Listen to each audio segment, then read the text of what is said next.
Who are some potential trade candidates on the Baltimore Ravens roster as the 2022 trade deadline approaches? We talk about that and more coming up with a very special guest here on Locked On Ravens. You are Locked On Ravens, your daily Baltimore Ravens podcast, part of the Locked On Podcast Network, your team every day.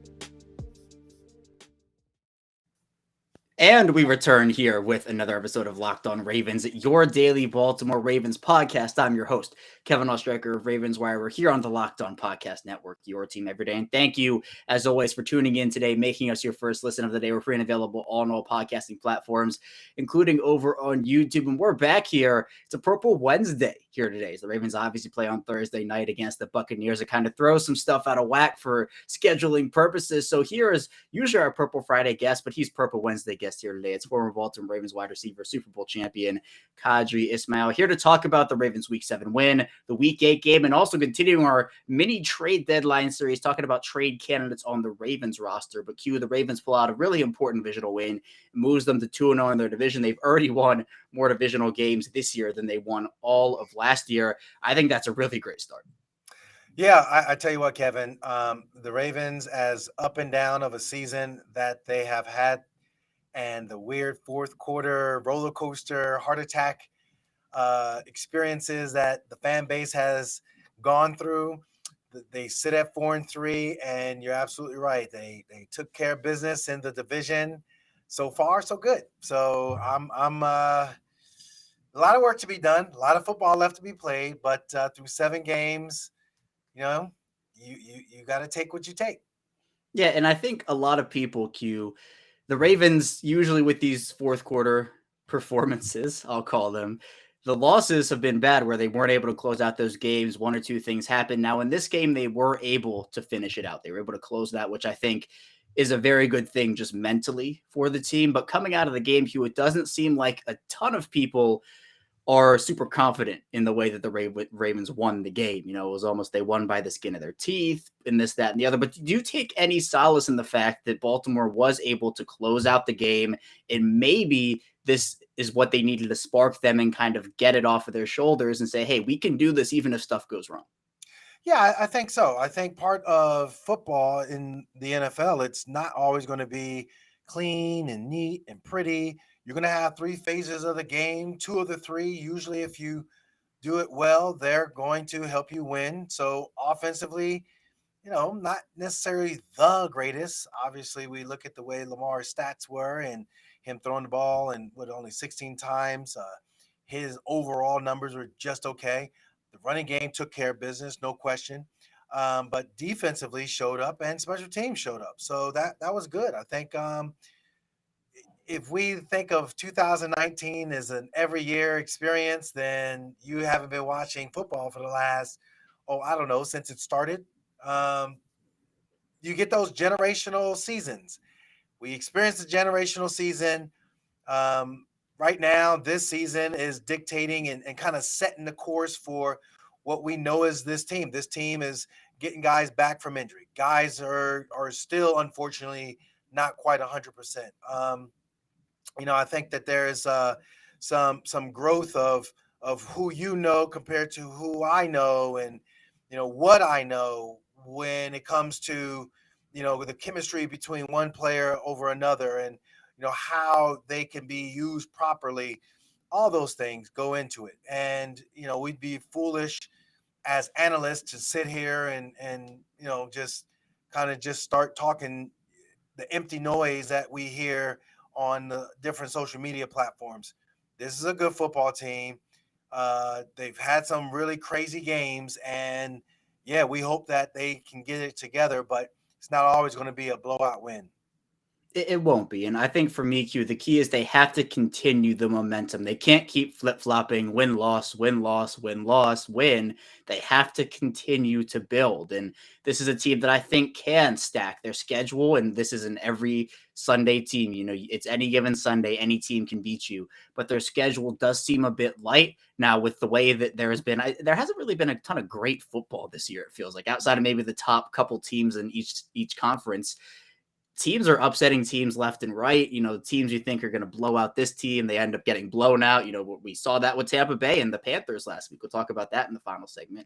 So the Ravens have to continue stacking, continue building. But Q, we do have an interesting mailbag comment here from Dante, who says, no identity or rhythm on offense. So Q, through 7 weeks, and I'll get to this after you answer it, but do you feel like Baltimore is still kind of searching for that identity on offense? I think so. I think it's the identity of the offense is running the football.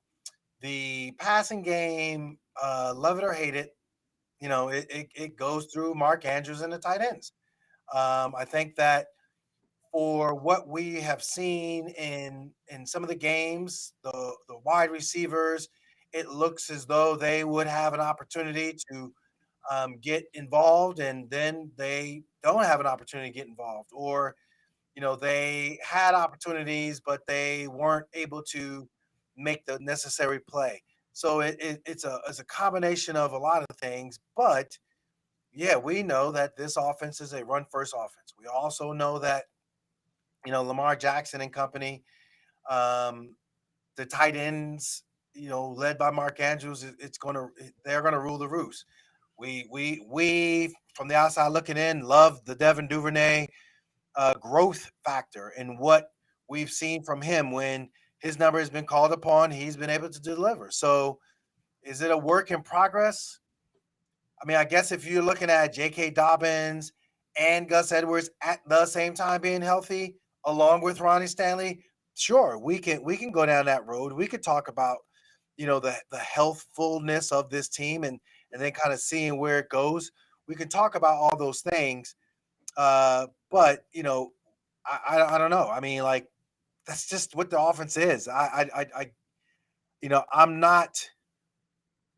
I am not fake glass half full saying that they're perfect, but I'm also not a pessimist in looking at this product and thinking that, you know, this is the best they're going to be and woe is us.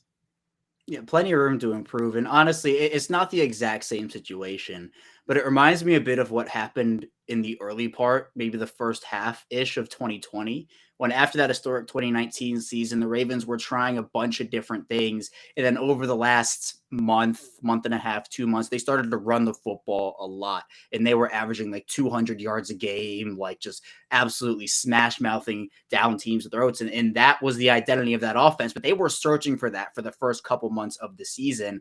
Whereas this season, Q, we're seeing the first 3 games or so is the pass offense carrying this rushing offense. Then as the season has gone on, we've now seen the rush offense begin to carry the pass offense. So I think there does have to be a bit of balance. I think this team can be balanced with an identity of running the football. I think that Lamar Jackson has grown tremendously as a passer, and you can trust him in situations to throw the football. We've seen him do it time and time and time. He's a good thrower of the football. So I think that you can still have that rushing identity while allowing Lamar Jackson to do his thing as a passer. But you're right. The offense, the pass offense at least will go through these tight ends, and the receivers is going to go through Rashad Bateman and Devin Duvernay unless a trade is made. And we'll talk about that in the second segment. But Q, another interesting question, and this is one I really want to get to, is from Afida Foy.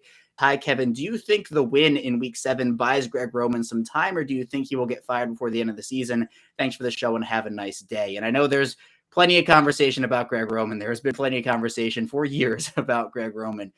But to me, Q, it felt like, and again, this is just my opinion, speculation, no sources on this one, but it felt like if the Ravens lost, the spark potentially could have been a Greg Roman firing after this game. Now they win it, and I think, it might have actually bought him some time because a loss, in my opinion, maybe would have resulted in that change, but a win, I think maybe it does buy him some time, and I don't know if he'll get fired before the end of the season or not. But what are your thoughts on it? So, I mean, I'm pulling up the statistics for the Ravens offense, And, I just think overall, I don't know. I don't look at, again, it negatively. I think that there's room for improvement, and it starts with him. I think, the fact that, they're a sexy offense that sometimes forgets to put on its makeup when it goes out, and you're like, ooh, what happened? And when you have those moments, you're like left scratching your head, like, well, what are you? Are you just hot looking offense, or are you just an offense that you're not necessarily an all natural beautiful offense either? When Mark Andrews and Lamar are clicking, they look great. When Morgan Moses decides to, when they have a pull action, they're running the ball. You know what? He can. You can see his athleticism, but man, when Mark gets covered and Lamar's trying to go to another guy, there's not a lot of room for error. When the offensive line is doing well, but when the pocket collapse, then it's wow, what's going on? And I think the blame or the responsibility does fall on Greg Roman's shoulders, because even this game past against Cleveland, I'm assuming it was because of the short week that they wanted to perhaps keep it vanilla and feel that they can pull out more in the the proverbial vault that is Greg Roman, and see what you know what is it that his team is going to be doing when it comes to helping uh, this defense go up against Tom Brady and the Tampa Bay Buccaneers. So I don't know. I honestly think overall I like the offense. I'm not totally like, oh my goodness, this offense is just killing it. Yeah, I wish there was a little bit more creativity, but letting them go. I mean, John Harbaugh's done it before.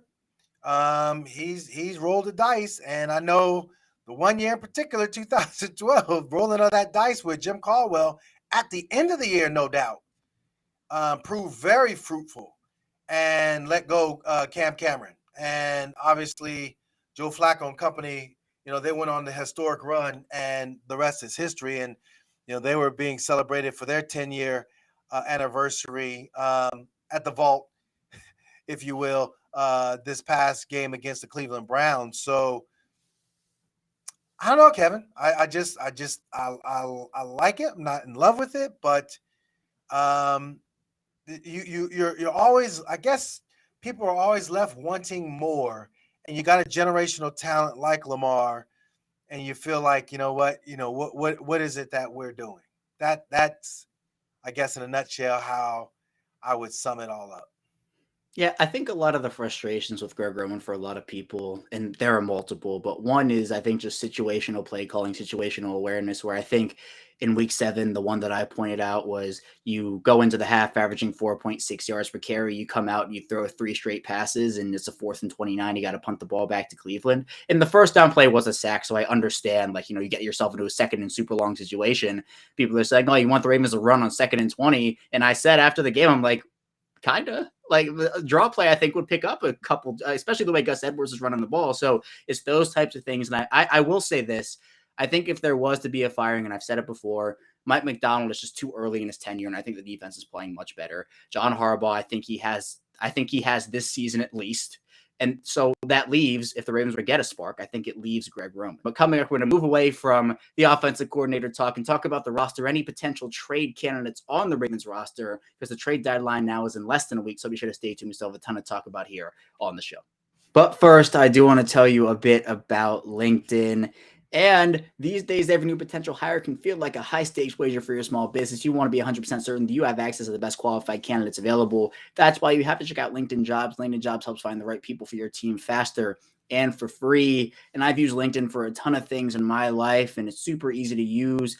And it's easy to create a free job post on LinkedIn Jobs. Add your job and the purple hashtag hiring frame to your LinkedIn profile to spread the word that you're hiring. So you have simple tools you can use like screening questions that make it easy to focus on candidates with just the right skills and experience. So you can quickly prioritize who you'd like to interview and who you'd like to hire. It's why small businesses rate LinkedIn Jobs #1 in delivering quality hires versus leading competitors. And it's super important to finish the year strong, and the right team member can really help you do that. So LinkedIn Jobs helps you find the qualified candidates you want to talk to faster. Post your job free at linkedin.com/LockedOnNFL. That's linkedin.com/LockedOnNFL. Post your job free. Terms and conditions apply. And I do want to tell you a bit about Birddogs. And for pants and shorts, comfort is extremely, extremely important. And for Birddogs, their sweats, their joggers, their khakis, even shorts, extremely comfortable. I know from personal experience here. For me, the go-to is the joggers, even the shorts I have a pair of. And Birddogs just launched sweatpants, and the pants are perfect for fall golf as well. You might not play like Tiger on a bender, but you'll feel just as good. And the Birddogs joggers are higher quality than Lululemon and $20 less. So what are we talking about here? Go buy some Birddogs. And if you still wear shorts in the winter, it doesn't matter if it's Florida or 10 degrees in New England or Chicago. They have their signature shorts with built-in liners, the most comfortable shorts in existence. So go to birddogs.com, enter promo code LOCKEDON to throw in a free Birddogs rope hat. That's birddogs.com, promo code LOCKEDON, and boom, a free Birddogs rope hat with your pair of Birddogs, the most comfortable shorts, pants, and sweatpants with built-in liners. You will not take things off, I promise you.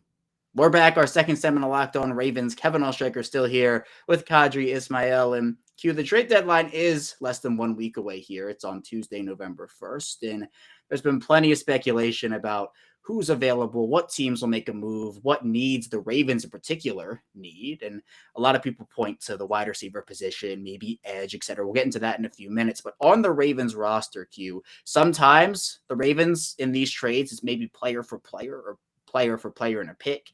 So if the Ravens were to go out and acquire somebody, maybe one of their players is involved in this. And I think the first one that comes to my mind, and we talked about this on yesterday's show a little bit as well, is Nick Boyle. Boyle right now has not played a ton this season. He has a decently sized contract, all things considered. Behind, it seems like Josh Oliver, Isaiah Likely, you have Charlie Kohler coming back. It's hard for me, Q, to envision the Ravens keeping 5 tight ends and Patrick Ricard on this roster. Now, they've surprised me before, and maybe they do it. But if the Ravens were to make a move, Q, and a player on their roster is on the way out, do you think Nick Boyle is the most likely candidate? Honestly, he had, some healthy scratches. So it's not like he's injured. And you're right, they're featuring more of Josh Oliver, and he's been really, I think, an integral part of, the game, good or bad, but, he's been an integral part. I think at the same time, Isaiah Likely, he is a guy that has a ton of upside potential. And then you talk about Kohler, who I think when he gets back in the groove, he's going to be, uh, he's missed clearly a lot of time. Clearly, he's back as far as in the window of where he's at with the pup list and return and all those things. But yeah, I think the obvious choice to say, hey, dangle out a guy if a team, he got to fit the team's desires and needs. It's not just, we'll just, hey man, look at what the Ravens got. They got a guy they're not using. We're gonna get him. You got to put him in and fill out. He can, be in your scheme too. So yeah, Nick Boyle seems like some form of fashion is going to be the odd man out. Yeah, so we'll see what happens. Obviously, you can't understate what he's done for the organization over his time in Baltimore, one of the best blocking tight ends in the NFL. And he established himself a little bit as a wide receiver too. Had some nice catches, caught a couple touchdowns over these last couple of seasons, but just does not seem to be. In fact, he is not right now in the rotation. So that's a pretty clear candidate for a trade for me if the Ravens were to move somebody. But another one is Spencer Schultz yesterday brought this one up. So if you haven't listened to that show, highly recommend you do so. But Ben Cleveland, Q, is an interesting one. He's someone who obviously hasn't gotten on the field a ton over the course of his first couple of years here.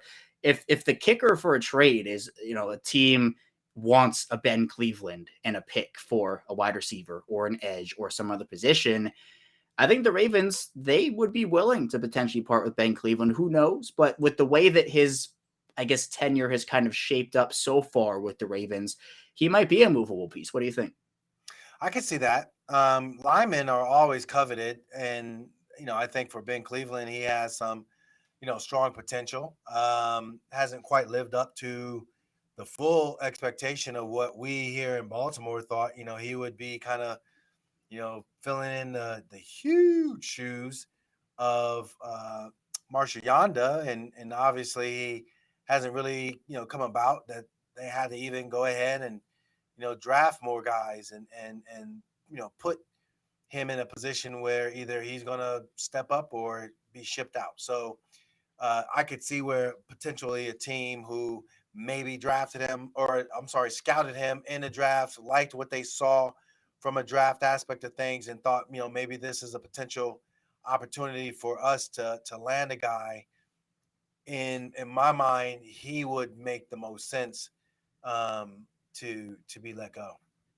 Now, I want to switch over to defense for a second. We'll move back over to offense in a bit, but I just want to get your opinion. It feels like to me the ship has long sailed, and it wouldn't even make sense with the injury to Marcus Williams. But Chuck Clark, his name was in trade rumors. I was always on team keep Chuck Clark. It seems like I'm even more team keep Chuck Clark now because the Ravens need him on their defense, especially with Marcus Williams being out right now. I think there's a 0% chance he's traded. I know that I want to ask the question just because, but do you think that's a possibility whatsoever or no? Yeah, I mean, I could see it. It's so interesting because, I think the more we see Kyle Hamilton improve, the less you need Chuck Clark. Geno Stone stepping up, the less you need a Chuck Clark. So I don't know. I haven't really.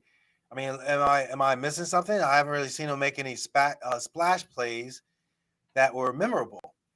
Whereas I've seen both Gino as well as Kyle when they put in a whole kind of big nickel package for Kyle, and even had him going there pressuring the quarterback. It's a sack.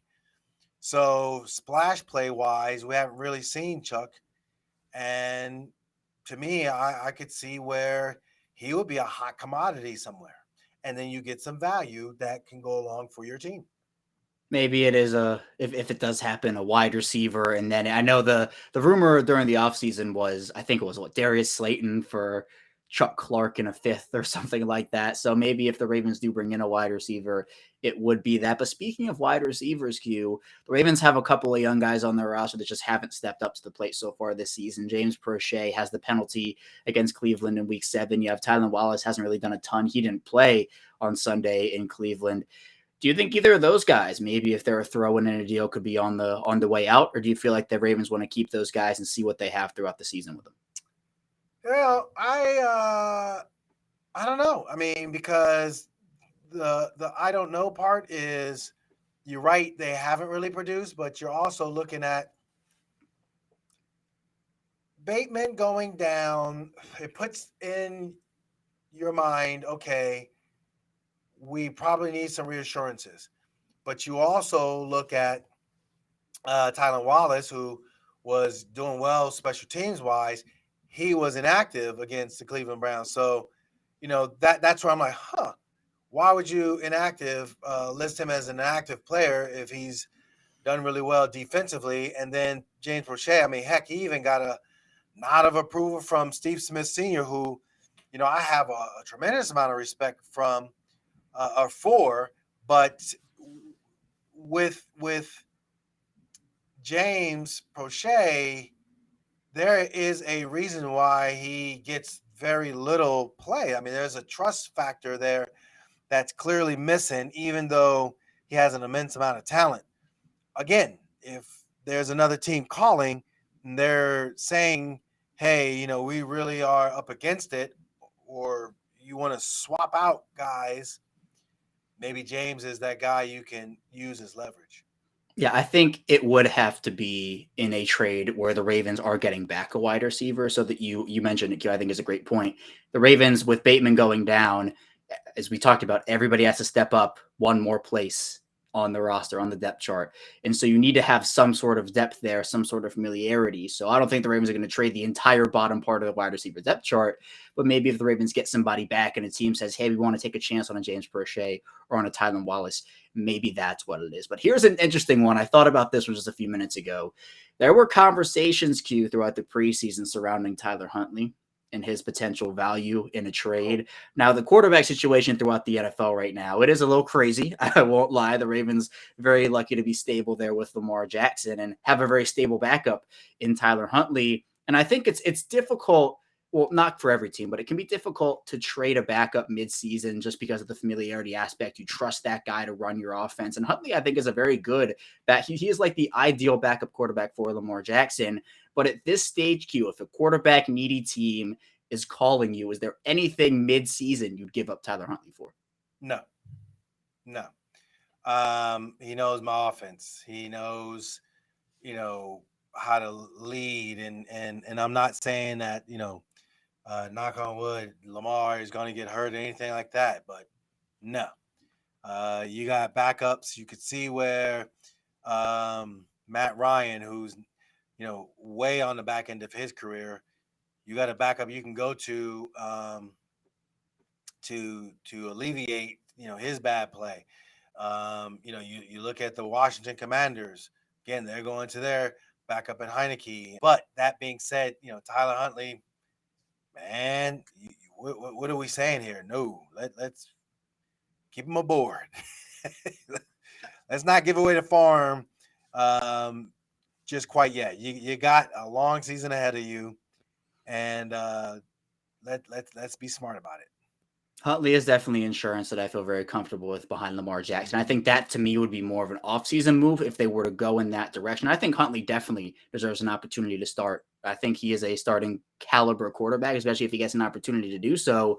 But I think that he is just too valuable to them as a backup right now to move mid-season, especially because you're right, Q, we do have so much time left. But we do have a mailbag question from Baltimore Fats who says, will the Ravens make a needle-moving trade before the deadline? So this is where I'm going to ask you your official trade deadline prediction, Q. Do the Ravens make a move at the trade deadline? And if you think they do, what position is it going to be for? So if they do make a trade at the trade deadline, I could see them trying to, bolster up the defense in the middle. Although it probably cooled down some with the play of Patrick Queen, but I could see them, trying to position themselves. I have no negative anything really to say when it comes to what the linebacking core looks like. But I think at the same time, I could see defensively from that aspect of things. That's where I personally would look at it. I mean, I have a tremendous amount of respect for what Josh Bynes brings to the table, but I could see them entertaining a trade in that regards. Linebacker. All right, there's the Q prediction. I think I lean more wide receiver or more edge. I just think those are two. I think edge is a little bit with Tyus Bowser coming back and David Ajabo. It's less of a need. I think when you're fully healthy there, you have you're positioned really well. Wide receiver wise, though, I think they could definitely look to make an addition, depending if it's a splash move. I think, and we talked about this on yesterday's show. I think the more realistic splash may be a Brandon Cooks. I think Jerry Jeudy's asking price will probably be a bit too high. DJ Moore looks pretty unlikely to be traded. So maybe I'm shooting for a Brandon Cooks from the Ravens. I think that'll be something that I'm looking for in that regard. But coming up, we'll be talking about the Tampa Bay game in Week 8, Thursday Night Football. So be sure to stay tuned. Still a ton to dive into here on Locked On Ravens. But first, I do want to tell you a bit about PrizePicks. And for me, fantasy, huge part of my life. I have many different season leagues and even in a couple dynasty ones myself. But if you want a different approach to fantasy, try out PrizePicks. It's super easy to use. You have different games, different formats, tons of entries you can have too. And how it works is you pick 2 to 5 players. And if they will go score more or less in their PrizePicks projection, you're going up to 10 times money on any entry. There's no competing against other people. It's just you for the projections available. PrizePicks offers projections on any sport that you watch, including NFL, NBA, MLB, NHL, PGA, college football, college basketball, and more. Entries can be made in 60 seconds or less. It's that easy. They have safe and fast withdrawals and are currently operational over 30 states and Canada. So download the PrizePicks app, go to PrizePicks.com, sign up and play daily fantasy sports. First-time users can receive a 100% instant deposit match up to $100 with promo code Locked On. If you deposit $100, PrizePicks will give you $100. If you deposit $50, PrizePicks will give you $50. Don't forget to enter promo code Locked On at sign up for an instant deposit match of up to $100. We're back, rounding out Locked On Ravens here. I'm Kevin Ostraker, still with Qadry Ismail. And Thursday night, Q, the Ravens will be facing off against Tom Brady and those Tampa Bay Buccaneers. Now, this was a game early on that I thought, this could probably be a loss for the Ravens. Tampa's a very strong team, a very strong roster, but they're going through it. They are going through it right now. A 21-3 beatdown by Carolina. They lose that game last week. Then against Pittsburgh, they lose that game. So 2 back-to-back losses. Tampa just doesn't look great right now. They have injuries across the board. I think this is a game that if you're the Ravens, you really, really want to build momentum on. And as we talked about, kind of stop those flip-flopping wins and losses. Yeah, it's a short week. Now the mental game and the mental preparation comes into play. And seeing what you got, traveling is going to be, it's going to be a challenge. I mean, I think we've seen Thursday Night Football be kind of a weird, look because you're seeing bad football. I mean, it's hard. It's a collision sport, so everything that you have up front and the schemes and all that you normally got a fuller week to practice against and then see and then recover and all those things. Well, you don't got that anymore. And it's such a finite, amount of time before you got to go out there and perform at such an extremely high level. So Tampa is not playing well. I think the Ravens can, at this moment in time, get them at a good moment in time to get a victory, get back on a plane, have a long weekend, and then set your sights back up for the next game against New Orleans. And a question here from Lamar Dobbins says, DeSean Jackson playing Thursday? Is DeSean Jackson playing Thursday? Q, do you think this is the debut of DeSean Jackson and maybe you could see him make an impact play or two? Is this the DeSean Jackson debut? I would think so. I know, we had the coy direct response and part coy, part direct. Yeah, we'll see if he's going to play. But then you got the direct response from DeSean saying that he is going to be up and he is going to be playing. So, Lil Wayne, man, if he's excited about it and he's saying that he's going to play, then all right, Lil Wayne, then let's go. Let's make it happen. So, breaking news: Lil Wayne saying he's going to play. Then I'm all for it. Yeah, DeSean Jackson posted an Instagram story of him FaceTiming with Lil Wayne, and they both seem pretty excited. So we'll see if that ends up coming to fruition. But Q, I think a big part in this whole DeSean Jackson conversation is the fact that Rashad Bateman was added to the injury report for Tuesday, did not practice with that foot injury. That could be a big sign potentially. And look, it's a short week. John Harbaugh talked about it last week, how you have to keep in mind with the injury situation, playing 2 games in such a short amount of time. With Bateman being added to the report, do you see this as a game where the Ravens should rest Rashad Bateman and just let him come back and have that mini bye between Thursday and next Sunday? Potentially. And again, I think, the way Duvernay is playing, I really think, you can have some flexibility, and I know he missed practice and all that, but it is Florida. It is on some beautiful Bermuda turf, so the surface is not going to really, aggravate the foot too much. So I think those things are into consideration, but with the way they're running the ball, it is inviting that 8th, 9th guy up in the box, and that means that there's going to be plenty of opportunity to take some big shots down the football field, and I think that's where DeSean Jackson can really come into play and do some damage. Right. I think if Bateman isn't active, that is a clear path for DeSean Jackson to be active on Thursday night. But Q, we do have a question here from Tommy Lee that says, is Giro the problem on some of those sacks this weekend? LJ held on forever. I assume it was due to coverage. So either our offense can't get separation due to not being better players, or the play concepts are bad and easy to defend. So I'm going to flip this a little bit and look at it from a week 8 perspective. Q, what do you want to see from Lamar Jackson on Thursday night? And what do you want to see play calling wise from Greg Roman?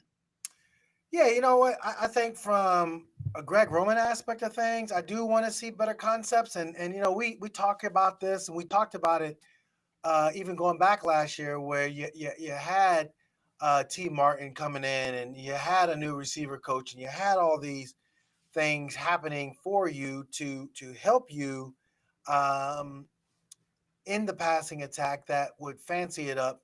But I think what happens is that you look at the tape, and you see an awful lot of Mark Andrews on option routes. And so what that is that he has a two-way go, and sometimes depending upon the way the defender is going up and attacking him, he goes the opposite way. And then you look at another receiver that's in that area, and that other receiver is like, well, I mean, I'm right here.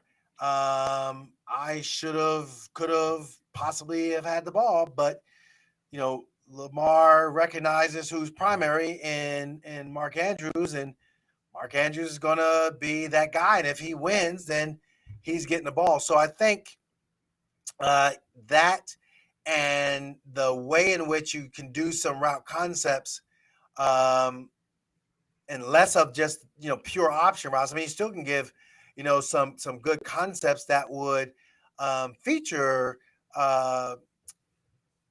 Mark Andrews in exploiting the defense, but I think it'll also open up and get other guys involved as well.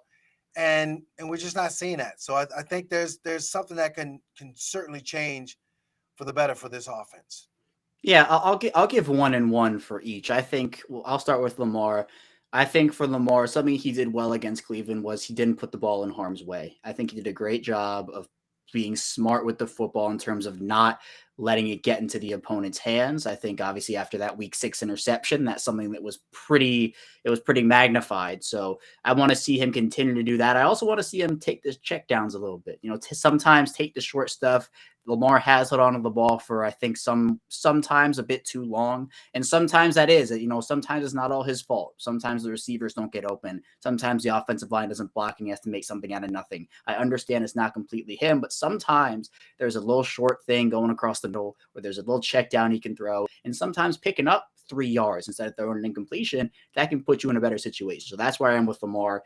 Greg Roman, I'll give him credit. He had some spicy plays in week 7. He had the Mark Andrews pitch to Lamar Jackson, a couple really spicy plays coming out of that vault, but I do want to see more situational awareness from him. When the run's working, you can go with the run and mix in the pass a little bit. You don't have to just completely do a 180 and go completely to a pass, and then all of a sudden, if it doesn't work, the momentum stops. So that's some of the areas, both positive and negative, I want to see out of both kind of either get better or they continue to do in week 8 against Tampa. But Q, let's get down to prediction time. Let's get down to business. This is a game that it could be, I think it is actually very important for them to show themselves that they can build momentum and continue to win games. I think if they win this game, they could go on a little bit of a winning streak here. How do you see this one playing out? Yeah, absolutely. I think first and foremost, you don't really have a really tough opponent until you face, obviously, Cincinnati for the second time. Pittsburgh, throw the records out the window. That's just the game of the game, and we've seen it go so many crazy different ways, and those are always fun rival games. I think for Tampa, yes, if you want to say you're an upper tier team, it's 5-3 or bust. And I think short week on the road, I think it's a crazy closer game than we would have even recognized, because Tom Brady is Tom Brady. I say 23-20, and Justin Tucker gets an opportunity to kick it through the uprights to win the game.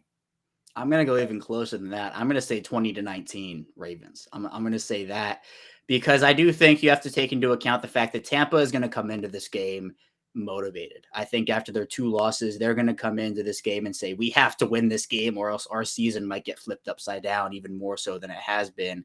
The Ravens didn't come in motivated because they know that they have an opportunity to seize momentum and take it going into a game against New Orleans, another primetime game there. But I'm going to say Baltimore comes out on top. Tampa's just dealing with so many injuries, secondary-wise, offensive line-wise, where I think that the Ravens can pull off a victory here in week 8. But Hugh, I appreciate you. Thank you so much for hopping on. That's all I have for you here today. And this is the first of 2 primetime games. We got Thursday night here in week 8. Then we got Monday night coming up in week 9. Yeah, I think this is great from a primetime standpoint, from a fan's perspective. Sit back and watch it, or if you're traveling down there, that'd be great too. But at the same time, bottom line is Ravens have to get it done, and all the things we talked about on the show today. We got to see the momentum and the consistency and just the desire to make better decisions, better plays across the board.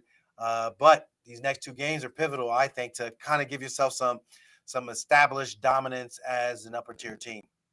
Right. 2 NFC opponents, so not necessarily huge AFC conference games, but 2 very important games nonetheless. You want to get wins in these games and make sure that you have some momentum going in to the stretch half here of the season. But that's all I have for you here today on Locked On Ravens. Thank you so much for tuning in. When we get back here tomorrow, we'll be diving into more Ravens content, previewing the Ravens game with the Buccaneers. So be sure to stay tuned for that, and I will see you right back here tomorrow.